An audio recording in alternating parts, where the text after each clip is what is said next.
Welcome to Little Bighorn Treasure Hunting Sources 21.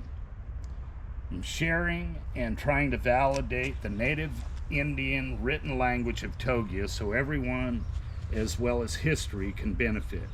I'd like to share a couple of rifles that were shown on recent videos that I had just received the history on from Wendell Grandgard, beginning with this 1868 Springfield Trapdoor rifle in the 50-70 cartridge. It belonged to One Bull. In the history, during my examination of this 1868 Springfield Trapdoor rifle, serial number 19055, I discovered the name One Bull Mini Kanju written in Togia on the left side of the stock, along with the Togia mark for Scout, as shown in illustration 1.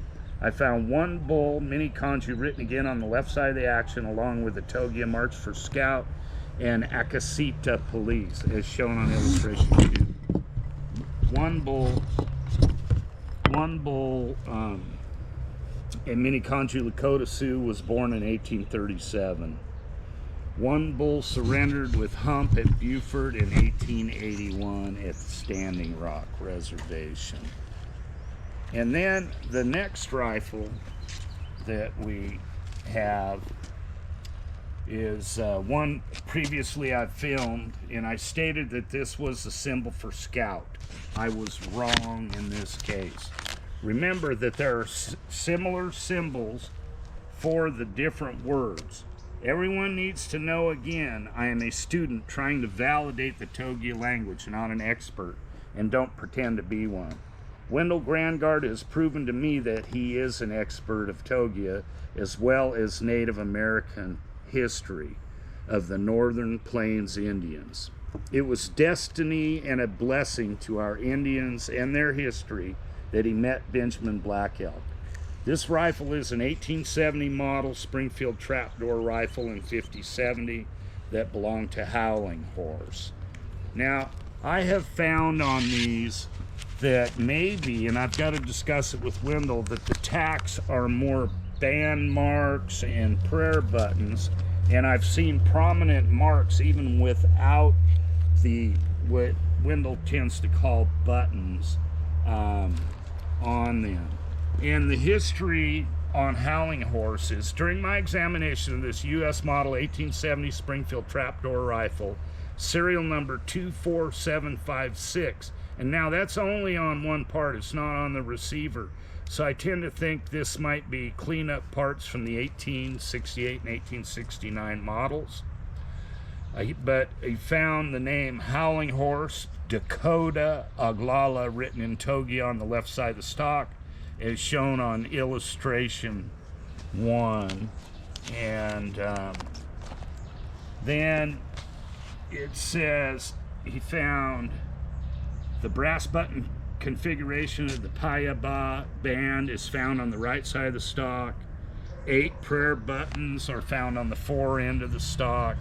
The brass button configuration of the five fought is also found on the right side of the stock. Five fought is a symbol of the Sioux Nation, which represents the 4 seasons.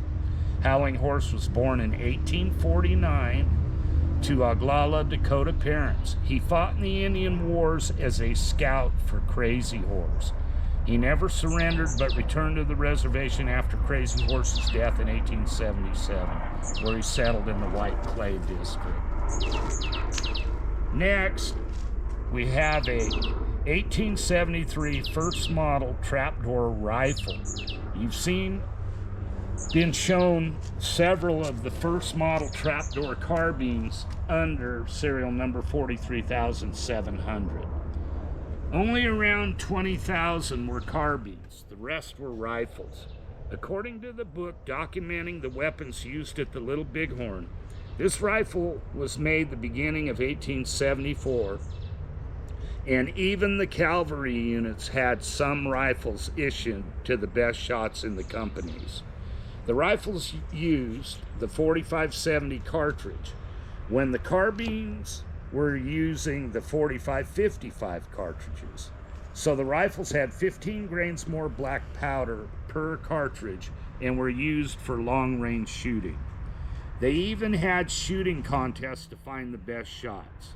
I believe this rifle was issued to either infantry or maybe a cavalry unit in the Northern Plains armies first because of its history. This rifle was later issued to Black Bear, who was an Indian policeman. And the history on this is, during my examination of this 1873 Springfield trapdoor rifle, I discovered the name Black Bear written in Togia near the serial number, along with the Akasita police mark, as shown on illustration 1. The same marks are also found on the left sides of the stock and are shown on illustrations 2 and 3 respectively. Black Bear was born in 1854. He joined the Pine Ridge Police Force in 1879, and enclosed with this report is the history of the reservation Acasitas. I believe this rifle was later reissued. I believe this rifle was issued to Black Bear when he joined the Pine Ridge Police Force, and then it was reissued later to Long Bull. And here you can see Long Bull's name prominently marked in the stock. Okay, well, that's it for this one. Also, I'd like to show you here the reason why I was confused on the mark here on the tags. So anyway, thanks. God bless.